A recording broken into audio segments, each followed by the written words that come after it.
syniad o'r hwb yn y cychwyn oedd i roi elfen Cymraeg i'r gwyl Focus Wales. I dathlu Cymreigtod yng nghanol y dref, ac doedd na ddim byd tebyg o blaen tan y llynedd pan nes ni wneud yr un gyntaf. Da ni wedi penderfynu wneud o bob blwyddyn fel rhan o'r Focus Wales i ddangos handy Cymraeg, i roi nhw yn y spotlight. A mae yna gweithgareddau i plant trwy'r dydd, yn bach o bwyd, a mae yna bar yma tro yma.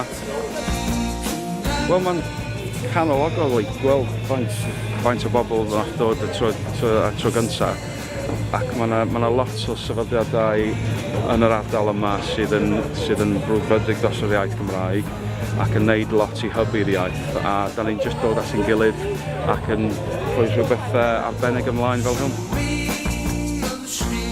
Yn ystod y dydd, da ni'n cael gwersi Cymraeg, wedyn mae yna gweithgareddi'r plant, a wedyn yn y nos mae yna bandiau a sesiynau byw. Mae Radio Cymru yn dod yma hefyd i wneud darllediad byw, a wedyn mae yna sioe comedi yn ystod y nos, so mae yna bob math o beth yn mynd ymlaen, a bob peth yn Gymraeg hefyd. Mae'n dipyn bach i pawb yma, dwi'n meddwl.